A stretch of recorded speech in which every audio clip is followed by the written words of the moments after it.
Susan Schoelwer. Good evening. My name is Susan Schoelwer, and I'm the Robert H. Smith Senior Curator here at George Washington's Mount Vernon. And it is my pleasure to welcome you all this evening and thank you for joining us for this exciting program inspired by American Weathervanes, The Art of the Winds, which is an exhibition currently on view at the American Folk Art Museum in New York City through January 2nd. This is the first exhibition in more than 4 decades to highlight the beauty, the historical significance, and the technical virtuosity of American vanes fashioned between the 18th and early 20th centuries. The show was guest curated by folk art authority Bob Shaw, with coordinating curator Emelie Gevalt, our speaker this evening. The show brings together a never-before-assembled group of exceptional weathervanes from both private and public collections, together with weathervane molds and patterns, advertising ephemera, and watercolors of historic weathervanes painted early in the 20th century for the Index of American Design. Many years in the making, the exhibition and its accompanying publication form a much-needed resource in the study of these iconic American objects. Now, the connection for Mount Vernon is that we were delighted to be able to loan to this important show our own George Washington's weathervane, a bird with olive branch in its beak, commissioned by Washington in 1787, as you'll hear, while he was in Philadelphia presiding over the Constitutional Convention. Our speaker tonight, Emelie Gevalt, is Curatorial Chair for Collections and Curator of Folk Art at the American Folk Art Museum. In addition to her curatorial work, she is a doctoral candidate in American art history at the University of Delaware, where she is writing a dissertation on Unseen New England, Identity and Exclusion in 18th Century Vernacular Art. As that research suggests, Emelie is particularly interested in deploying the lenses of 20th century collecting and collective memory to re-examine American portraiture, decorative painting, the colonial revival movement, and African American material culture and representation from the 18th and 19th centuries. Emelie received her MA from the Winterthur program in American Material Culture and her BA in Art History and Theater Studies from Yale University. She has previously held positions at the Museum of Fine Arts Boston and at Christie's New York. And I think we're in for a really exciting treat as we hear from Emelie tonight about American weathervanes. Emelie, it's all yours. Thank you so much, Susan, for that lovely introduction. And it is really an honor and a pleasure to be here at Mount Vernon virtually this evening to share with you some of what we've been working on in New York. And as Susan mentioned, this exhibition is the result of many long years of research on the part of our guest curator, Bob Shaw, and coordinated by me. The show is made up of about 50 painstakingly selected, visually striking vanes, which cover a range of forms and moments in American history, as Susan said, from the 18th century to the early 20th, which is a time period that represents the weathervane's heyday in American life. Many, as you will see, are drawn from private collections. And so this really represents an opportunity to see a spectacular and highly unusual assembly of objects. And I hope if you're in New York City, you'll be able to come and see them in person at the museum anytime from now through the 2nd of January. One of my favorite things about the exhibition is how it considers weathervanes from multiple interpretive perspectives. And among these different lenses are elements of art history and craftsmanship history, as well as scientific analysis of weathervane surfaces, issues of social history and identity, and the history of collecting weathervanes as folk art beginning in the early 20th century. I'll start this evening with some early history. Weathervanes have a long historical trajectory. In spite of the fact that you will see all American weathervanes in the show, these objects have been around for a long time, not only as tools to show the direction of the wind, but as aesthetic objects. Really from the beginning, they've been designed to capture attention visually. They actually have ancient origins and have been made globally for centuries, from Greece to China to the present day. Now, the weathervanes in the show represent the American tradition of vane making that sprang up as English and European craftsmen brought their skills and their visual vocabulary to the American colonies in the 17th and 18th centuries. The banner form, which you're seeing an example of here, is one type that carried forward to the United States from a much earlier period. In the Middle Ages, vanes actually took their name and form from heraldic flags, which were called fanes, of a similar banner form. And these were flown from castle towers as proud displays of family coats of arms. So this example, although it was made in the mid-19th century, is really a descendant of those fabric banners. The one that you're looking at now was made in Maine in 1840 and was mounted on top of a church, which was the case for many early weather vanes. And here is just a wonderful detail of this monumental vane, actually made of iron. You can see it on the title wall of our exhibition as you enter the galleries. And one of its distinctive features is this beautiful blown glass red center to this kind of abstracted feather motif, which glints in the sun. And you can imagine how it would have captured the light on a sunny day in Maine. So the rooster, generally speaking, is also a weather vane form with long precedent. And it actually became a symbol of Christianity, and in particular of vigilance to Christian faith, in around the 1700s, and has continued to top churches as well as other public buildings for many centuries. There are a couple of different rooster vanes in the show, including this remarkable wooden example, which is also made in Maine from the late 1700s. This is really an extraordinary survivor. We really don't see many examples of weather vanes that have survived from the 18th century made of wood, although of course they were made to be placed outside. Weather vanes that are made of pine, as this one was, of course, weathered quite differently, but the gilding applied to the surface of an object like this would have helped it to survive over time. Now, the rooster seen here in this image on the left was crafted by an important early weather vane maker named Shem Drown, really a weather vane celebrity, as the first known American-born weather vane maker. He was based in Boston, and this vane, actually originally made for a church in Boston, was later transferred to a church in Cambridge, Massachusetts, where it's still in use. And I actually grew up right around the corner from this vane, and have to admit that I did not pay it much attention until this show came around. But it's really thrilling to be able to see this vane in person. It's monumental in size, as you can see from this historic photograph on the right, which really gives you a sense for the scale of some of these objects, as well as, I think, creating an understanding of the sense of animacy and even personality that was afforded to these kinds of objects who, in this case, the rooster has been placed in kind of in conversation with the sexton of the First Church in Cambridge Congregational. So just a few words about the watercolor that you're seeing on the left. Of course, we could not borrow the actual vane for the show since it is still a working vane, but we've represented it, as well as some other examples, with this beautiful watercolor made in the 1930s, which was during a time when vanes were really making a resurgence as collector's objects. And I'll talk a little bit more about the publication that this was included in, the Index of American Design, a bit later in the talk.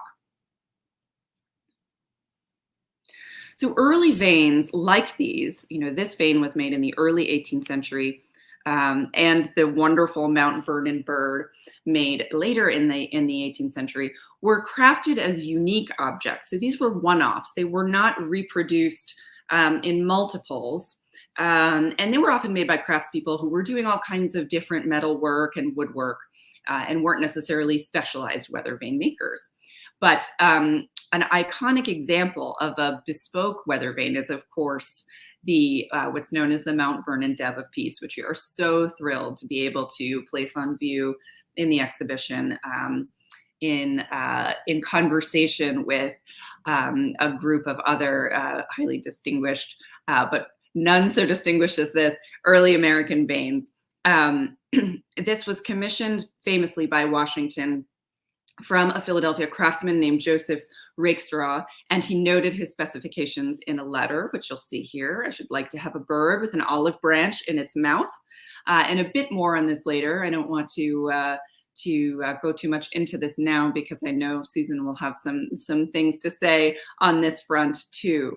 But just as an example to show the extent to which weathervane making in the 18th century was really a bespoke process, and a patron could make specifications about what it was that he or she wanted, and the result would be a unique weathervane. We do see this tradition of unique examples carry through to the 19th century, as in this wonderful salmon, where you can really see that makers were coming up with all kinds of delightful and creative innovations, such as the individual scales that were created and gilded for this fish to really create, again, that sense of sparkle in the sun. But more broadly speaking, it was in the 19th century that weathervane making really underwent a major transformation and started to become big business. Vane makers became increasingly specialized, and they got better and they got faster at production.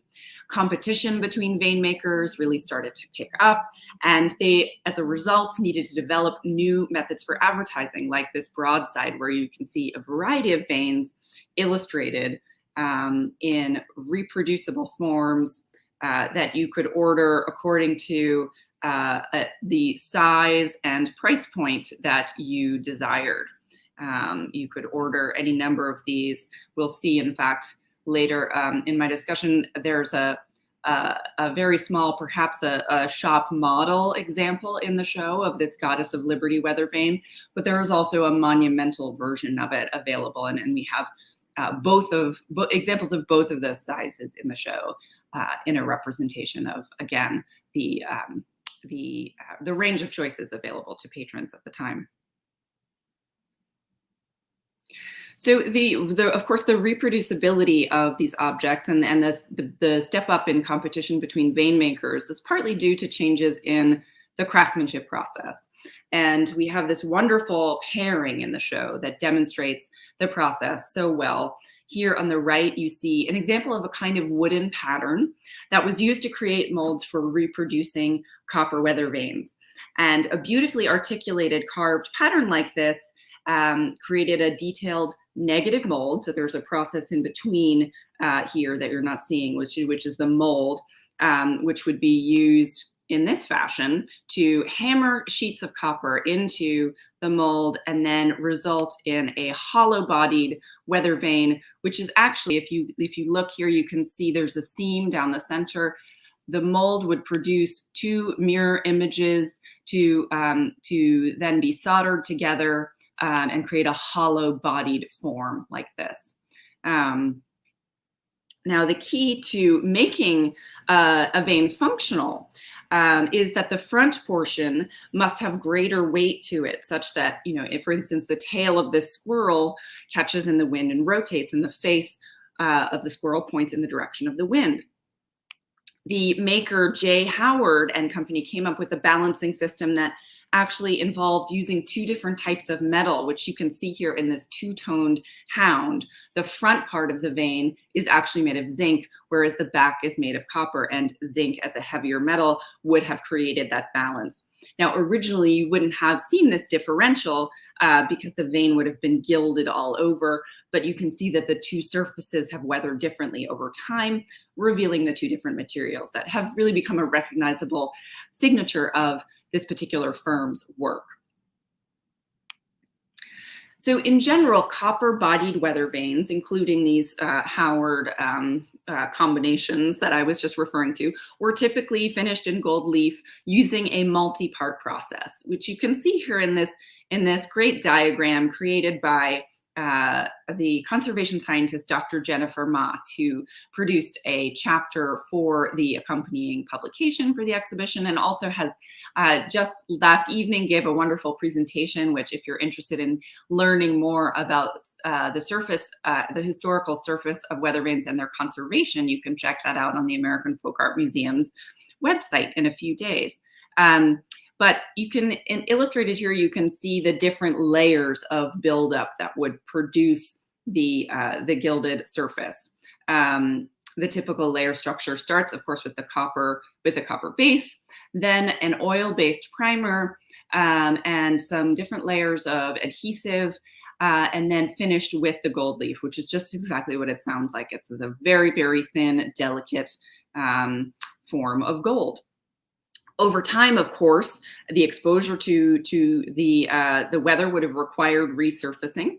And through Dr. Moss's work, we learned some really interesting things about the resurfacing process. Veins were not just left up there for all time. They would be taken down and refinished. And that was very much an expected part of the weathervane's life. But when those veins were resurfaced, you might expect perhaps that someone would strip down the old surface to apply the new one. In fact, that was not the case. And through the use of photomicrography, in an example, which I'll show you here in this painted vein, we can see that in fact, the older layers of paint have been covered over with new layers of paint. So this is what you're seeing here is a photograph of a tiny microscopic sample from the lips of this Angel Gabriel weathervane in AFAM's collection. And you can see here an original layer of white primer to prepare the surface to receive the paint. Then a layer, next a layer of red paint. Then another layer of white primer and another layer of red paint. And actually something really interesting to note as well is the granularity of that early layer of red paint is much greater. That is due to the fact that it came, we can tell from those grains that this was an early pigment that was being hand ground, whereas the later, the surface layer of red paint is finer and was produced at a time after people stopped actually grinding their own paints and it became a mechanized process.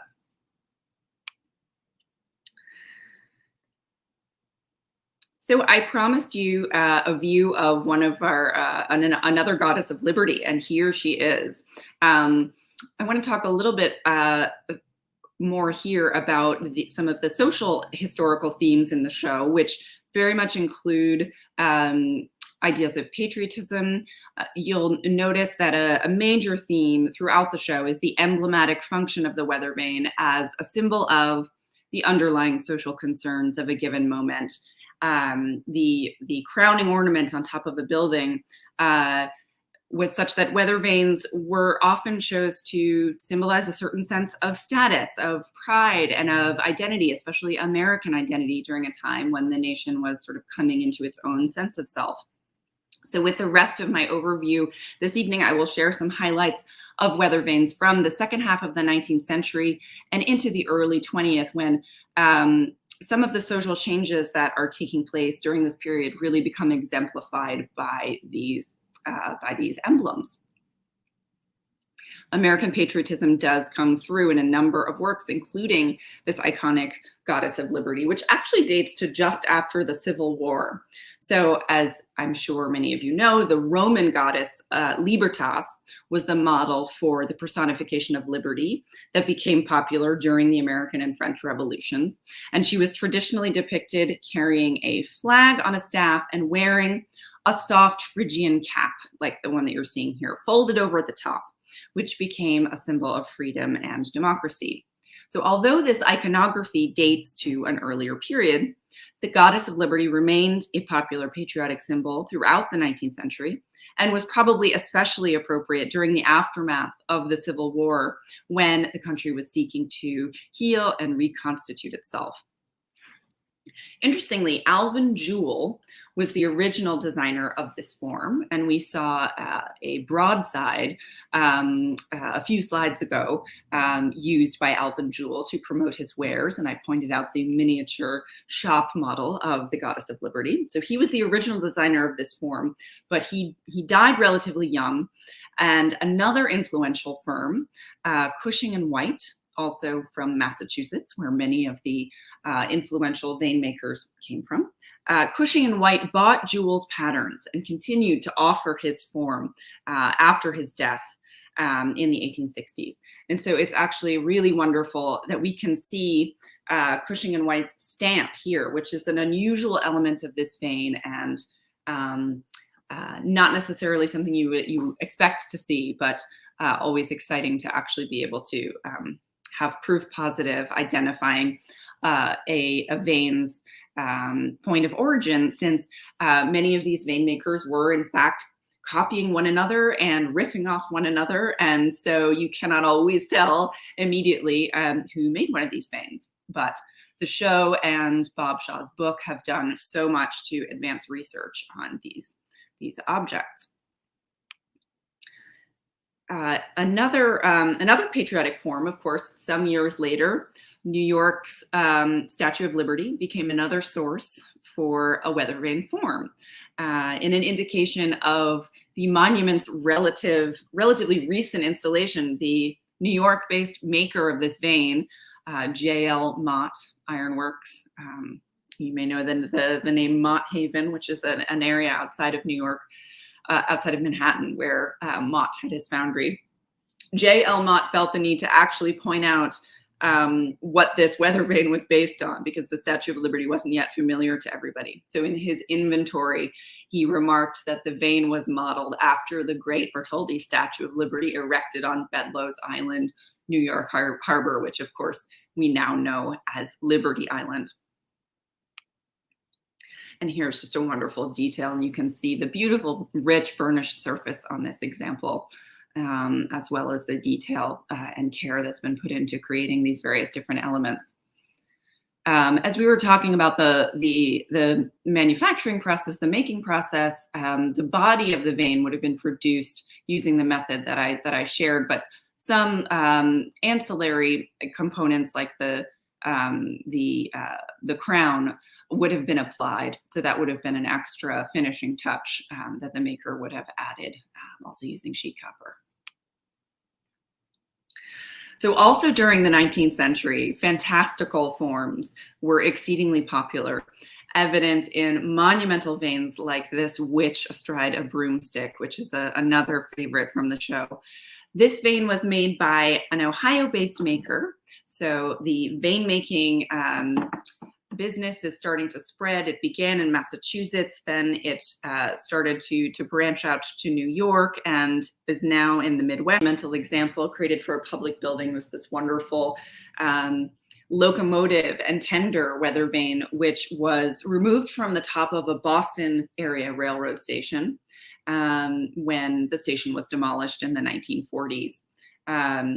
So when this vane was made around 1880, the Transcontinental Railroad had only been complete for about a decade, and the cultural, social, and economic impacts of these developments really continued to grow exponentially. So in this context, this vane, like many others that we will see, was really communicating themes of innovation, and would have been seen by many as an emblem of progress, powerfully communicating the optimism of this moment for many Americans through its bold scale and its assured design. We also, we're getting into sort of the latest vanes in the show. We're now in the early 20th century. And of course, this touring car and driver really heralds the arrival of the automobile. It was made in 1910. And it was originally positioned atop a gas station in Lexington, Massachusetts. So the gas station would also have been a novelty in the American landscape. But what I love about this vane is just the level of detail, and you can see everything from the foot on the pedal and the various different gear shifts.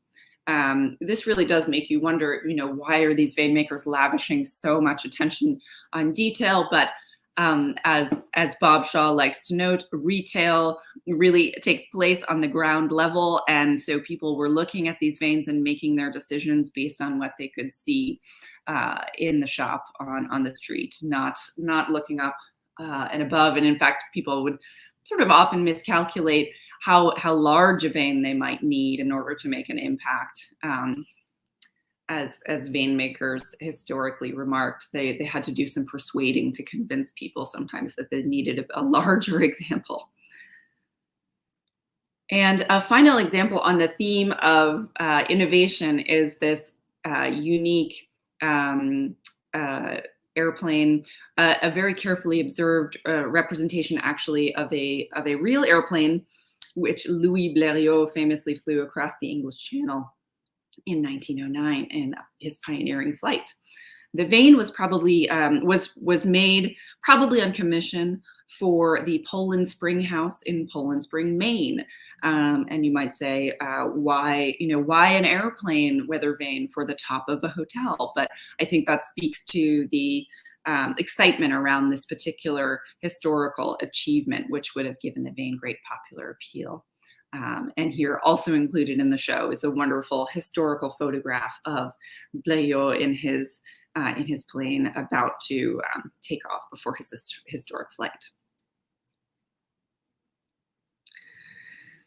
So a few notes on the reasons really that there continues to be a special appreciation for American weather vanes today is that these objects became of great interest, especially around the 1920s, to modern artists and to collectors and dealers who were participating in a new collecting category, which was becoming known as American folk art. And I touched on this earlier, but a bit more on one massive project that helped to cement the weather vane's iconic status, and that was the Index of American Design. Now, this was a WPA project produced in the late 30s and early 40s, in which approximately 400 artists produced over 18,000 really exquisite watercolor images based on some of the most striking examples that they could find of historical American design and craftsmanship. This really ran the gamut from rugs and dolls to shop signs and also weather vanes. So there were a number of weather vanes pictured, including the Chemdrown rooster on the left, which we saw earlier this evening, and also this horse, which has become simply known as the index horse, in an indication of the influence of this seminal publication. Another key work in the project was this truly gorgeous Archangel Gabriel, which is featured in the exhibition together with its watercolor image on the right here, created by Lucille Chabot in 1939, about 100 years after the weather vane's making for a church in Newburyport, Massachusetts. And as you can really see here, there was so much care put into the accurate reproduction of the object in this drawing, with all of the nuances of the vane's weathered surface. And I think this begins to forecast the importance of a true, authentic weathered surface to weather vane collectors as the collecting movement starts to pick up pace.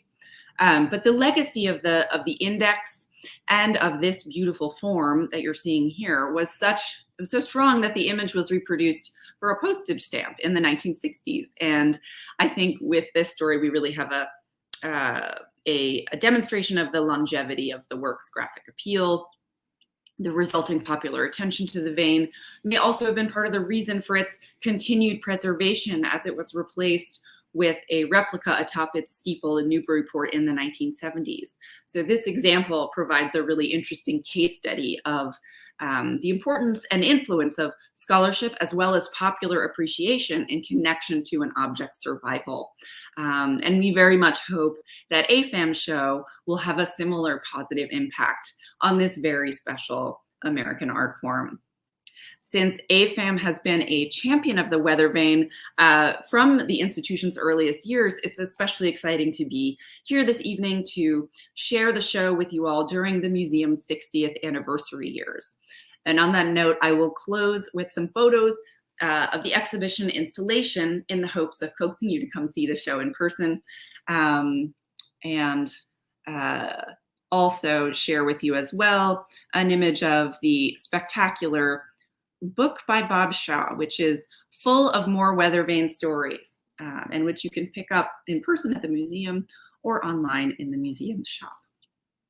But I will now, I will turn it over to questions and to Susan to lead us in further discussion. Thank you so much, Emelie, and thank you for those really great visuals. It's really wonderful to have, particularly those really beautiful details, and have you sort of guiding us into what to look at and what's really special about these particular objects. Just as a reminder to folks, the show is open until the 2nd of through the 2nd of January. Is the museum open every day, and is any special advanced registration or anything required in our present mode? Yes. No, the museum is open not every day. We've actually just expanded our opening hours, which we traditionally do during the holidays. So I believe check on this on our website but I believe we're open every day except for Monday. Typically, again, verify on our website, but typically from 11 until 6. And our shop is also a great place to do some holiday shopping. But you can absolutely register for timed tickets if you just want to be careful. And I would recommend that, as we're actually getting quite a bit busier with entering the holiday season. But you can also, if you're in the neighborhood, walk by and try your luck. And the museum is always free. Great. Well, one of the topics that you and I talked about earlier is kind of the whole concept of Weathervanes as folk art and the collecting of folk art. And I guess to some extent, the kind of tension between this idea of folk art as this art of the people, the sort of spirit of a people, and the fact that the Weathervane, the peak of Weathervane production really comes about as it's becoming much more standardized. I mean, it's sort of you have a Sears Roebuck and Nation or something as you have these giant catalogs coming out. So I've given you a number of different tangents there that you might take off on the whole connection between Weathervane, folk art, and collecting. Sure. Yes. I think I'll start with just a few comments. Julie, if I could ask you to bring up a slide from the presentation. Actually, it's slide number 10, the squirrels that we were looking at.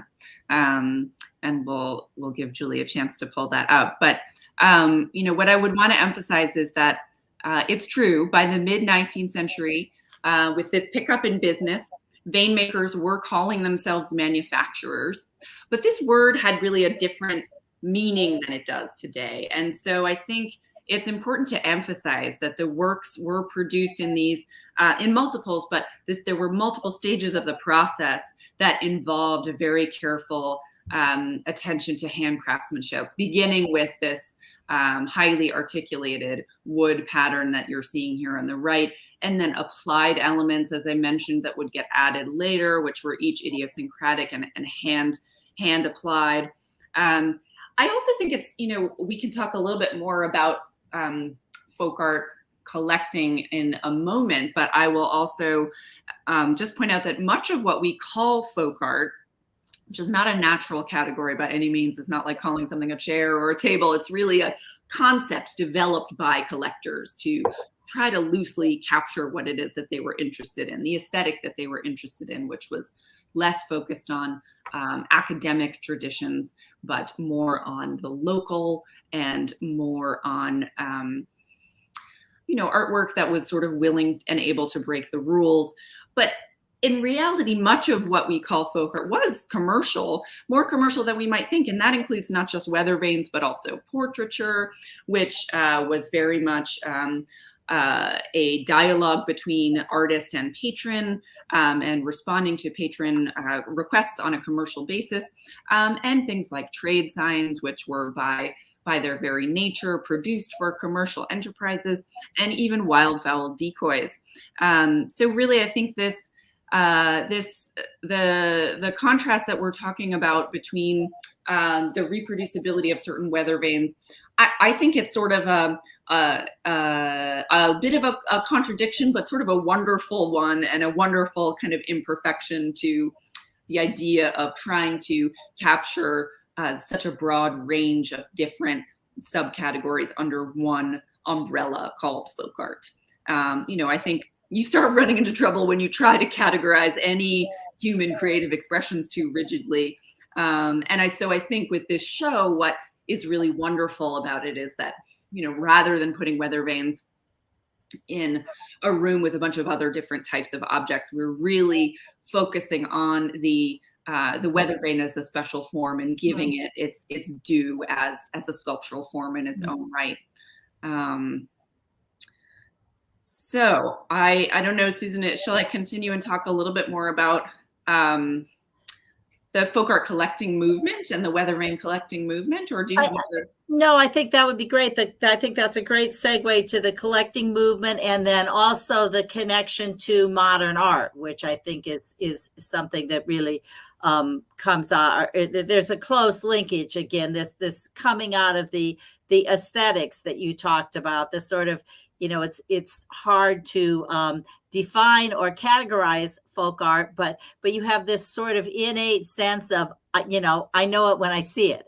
Right, exactly. And I mean, I think a lot of that is about folk art's history as something that was of great interest to the modernist moment. And Julie, if you can bring us to slide 39, I can talk through some ideas there. But really, it's the folk art idea, as it's referred to in a wonderful book by Elizabeth Stillinger called A Kind of Archaeology, which I highly recommend to anyone who's interested in learning more about the history of folk art collecting. But the folk art idea comes from a couple of different sources. One is, a movement that starts around the centennial in 1876, when Americans really become interested in telling stories about an American past through objects. And this starts with sort of a collecting of relics, but it grows, especially with the rise of a modernist aesthetic in the early 20th century, into a collecting of objects that speak, that both can operate as historical relics, like a weather vane can. It tells a story of a particular, a particular town, a particular community, but also the aesthetic. The pure kind of clean lined aesthetic of the weather vane and the silhouette of the weather vane. Just as one example, you can see in the work of Yasuo Kuniyoshi, who was a Japanese American artist living in New York. He was a member of sort of a circle of artists who participated in some of the first kind of conversations taking place around folk art in the 1920s. He was a member of the Whitney Studio Club, which had, I believe I'm going to get this date wrong, but around 1918, 1920, hosted what we now recognize as the first exhibition of American folk art as art objects. And you can see evidence of his interest in that in this particular painting on the left, which of course shows a horse weather vane in silhouette. So that's, where folk art collecting and weather vane collecting in particular, which is there from the beginning, really start to take off. And then they build momentum over time. Julie, if you can go to the next slide, I've shared an image of the Folk Art Museum of the sculptor Elie Nodelman, who with his wife put together this early folk art collection, actually just in Riverdale, just above Manhattan. You can see in the background, if you look carefully, there's another leaping horse in that sort of backlit archway. So they were collecting weather vanes in addition to other metalwork. And Nodelman was, of course, a sculptor who was drawing on vernacular forms in many ways. Many of his sculpture, which you can see in another wonderful exhibition catalog from the New York Historical Society. He drew upon things like hat models, and he was obviously influenced by metalwork and weather vanes as well. Then, of course, and Julie, you can go to slide 41, I think. I can't overemphasize the importance of the American Index of Design, but this takes us a little bit later into the 30s and the 40s, and in the interim, there are several important exhibitions happening. Holger Cahill, who was kind of the impresario behind the Index of American Design, was also a curator who produced a very important show called The Art of the Common Man for the Museum of Modern Art. And it was in this same circle that Edith Halpert, who was a dealer of both modern art and folk art, was really promoting these objects and paintings and sculpture in conversation with one another. And she, according to some scholars, deserves the credit for actually capturing the term folk art and deciding that that should be the term among others used to refer to this type of art. But Julie, I think you can just take us forward. I think I have one more slide to share on this topic. Yes, so this is just taking us into a little bit of a later period with Adele Ernest and Cordelia Hamilton, together with a cow, Weathervane. And I just mentioned these two women because they were both founders of the American Folk Art Museum. They were both involved in important early donations of Weathervanes to the museum. And when the museum opened in the 1960s, one of the first exhibitions was a Weathervanes exhibition. So it's very much part of our institution's history as well. Let's see, I don't know if you have any other questions on that note, or if you want to talk about another theme. Yeah, I don't know if we have any other questions coming in from the audience. Here we have one. Does the American Folk Art Museum have an archive of Weathervanes that were not included in the exhibit? And if so, is it possible to arrange an appointment to view the archived items? So we do have a number of Weathervanes in our collection that were in the exhibition. I would say there are, maybe 25% of the vanes in the exhibition are from the museum's own collections, and others are from private collections and public institutions on loan. So, but there are some examples that were not in the show, and those come out and will be coming out for other future exhibitions. We're not able to share those objects publicly all the time, but we do welcome visitors to our library and archives by appointment if that's of interest, and welcome inquiries on that front.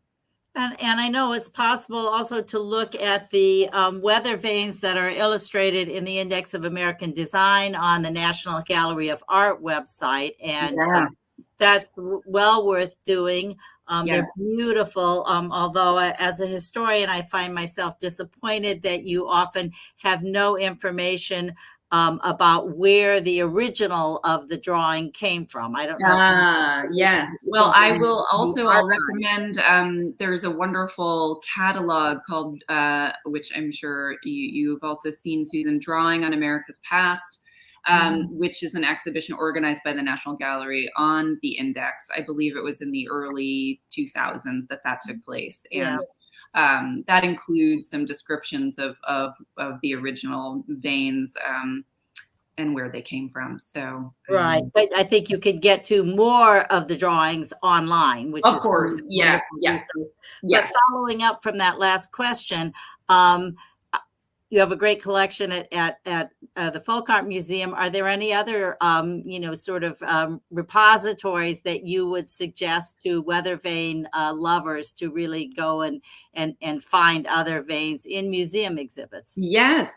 I think I can recommend the Shelburne Museum has a very interesting collection, and Electra Havemeyer Webb was another really pioneering folk art collector, working on her collections a little bit later than some of the other figures that I've mentioned this evening, but her museum in Vermont is something to behold if you've never been there, and there's some wonderful Weathervanes in that collection. But also the Art Institute of Chicago has a wonderful folk art collection that includes some Weathervanes. Colonial Williamsburg and the Abbey Aldrich Rockefeller Museum. And also the MFA Boston, where you can see, even at the entrance to the American Wing there, you can see another weather vane by the original weather vane makers in Massachusetts, the Drown family. There's a wonderful weathercock by Shem Drown's son, Thomas, right at the entrance there. So there are weather vanes to be found everywhere. And I think that's really what the central guiding principle of the show was. We begin our introduction to the show with just the exhortation to look up, and you will be surprised what you will see. Right. No, it's something I've started doing since, really working with you on this project, and start noticing things that you hadn't seen before. So that's great. Do we have other questions from the audience? Well, I have a question for you, Susan, actually, if we have time. Yeah, it looks like we do. I would love to, and Julie, the very last slide in the presentation, we may want to return to, the Dove of Peace. And because I know that you have recently done some really interesting research.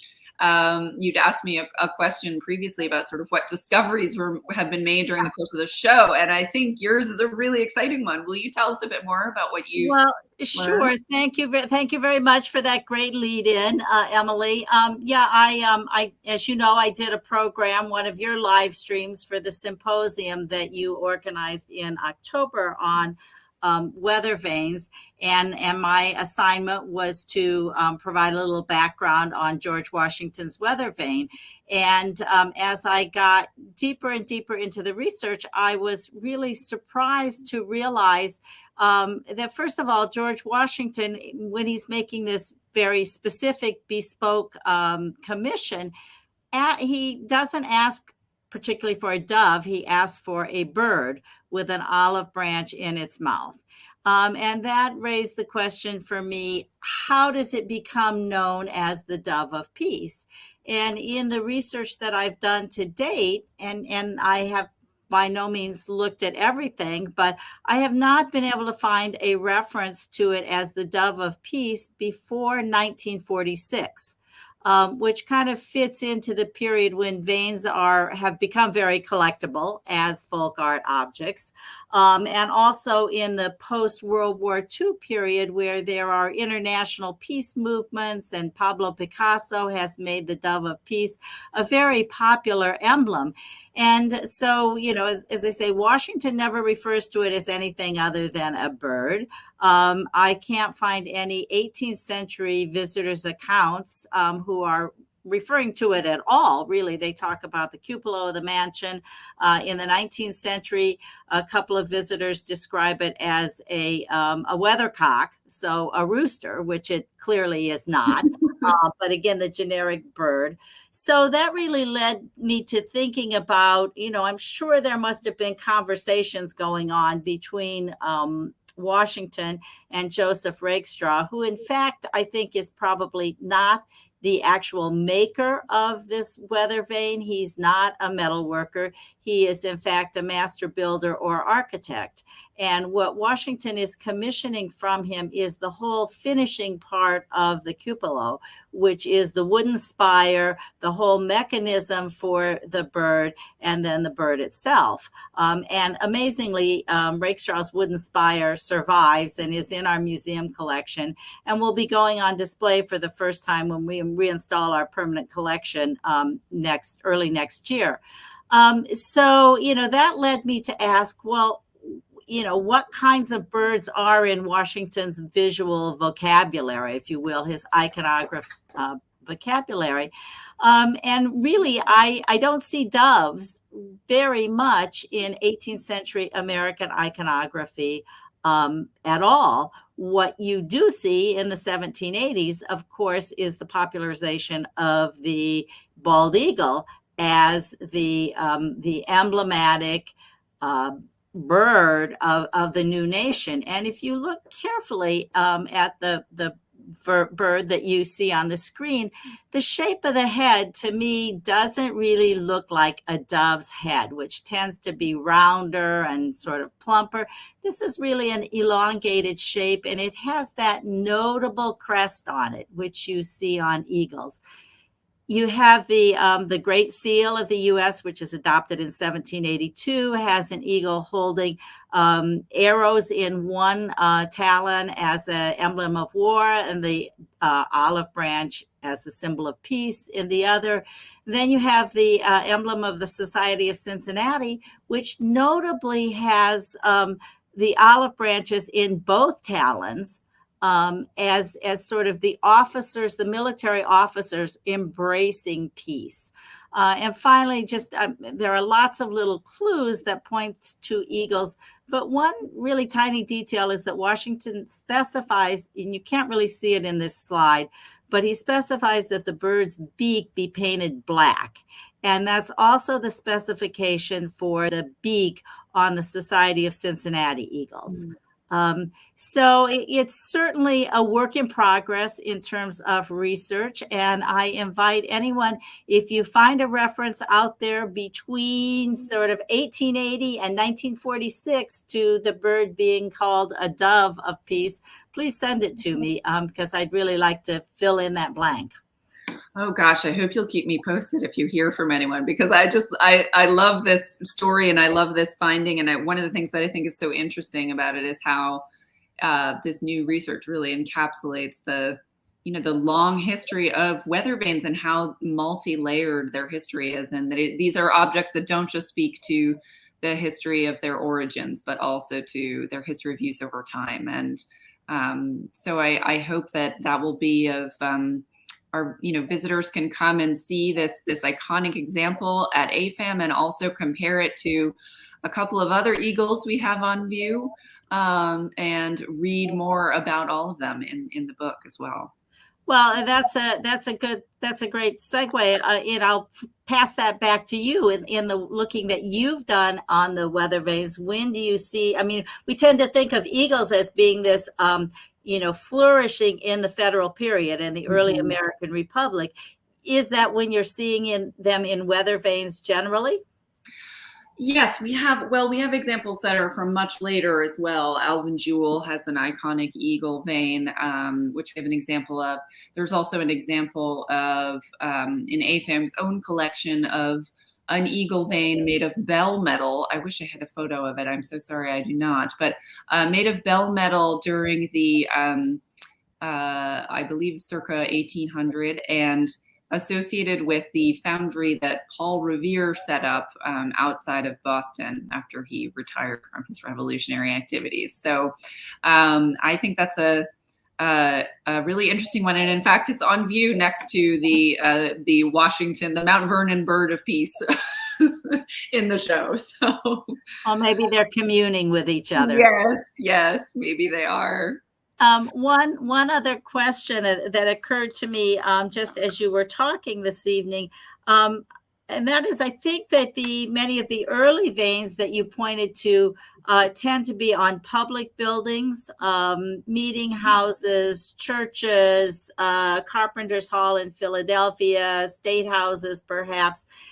But then in the 19th century, you find them kind of migrating, I think, more to private locations and or quasi-public locations like commercial establishments, mills, or and then to rural areas where it seems to me you tend to see them maybe not even so much on the houses as on barns and agricultural buildings. Yeah, I mean, I think that's a reflection of the increase in production and the accessibility of these objects to a wider range of patrons as they become reproduced in greater number. And as I mentioned, there's really a weathervane for every customer at this point. You can have a rooster from J. Howard and Company that's about the size of my head for $5, or you can get a massive monumental one, and it's sort of the barn in Cooperstown, which is represented in the exhibition by an absolutely enormous cow, which to me just says, the Clark family who financed that operation really wanted to say, we're not just farmers, we're gentlemen farmers. And so there's a real range of kind of, I think, of options and of the ability to express to express occupations or other activities that were taking place in buildings. So yes, it absolutely starts to encompass not just public buildings, but things like sporting clubs become a great site for weathervanes, especially related to animals, foxes, horses, which of course are the most sort of iconic weathervane form that we now think of. Those are really very much a popular 19th century form. And it's when these, the importance of some of these buildings starts to wane, and the country becomes less focused in terms of its economy on agriculture, that the heyday of the weathervane really starts to fade. So yeah, I mean, I think what's so fascinating about these objects is the way that they trace social undercurrents and social values. And so although I think some past research on weathervanes, and a lot of Americana has focused on kind of the who, what, when, where, like the dry facts of an object, the show and the book really just show how much opportunity there is to look at these objects as cultural texts, and to really understand so much about culture and society through these objects. Well, I think that's a great place to close this wonderful and rich discussion. You've given us a lot to think about. And I think, just to leave people with the thought of that these are really something to look at, to think about. Please think about getting to the show in New York before it closes on the 2nd of January. But if you can't make it there, start looking for weathervanes all around you, and see what they prompt you to think about their environment. So unless you have any last thoughts to leave us with, Emelie, I think we'll say good night. That's a great note to end on, Susan. Thank you so much. It was a pleasure to be with you. And we will hope to see some of you at the American Folk Art Museum. Thank you very much.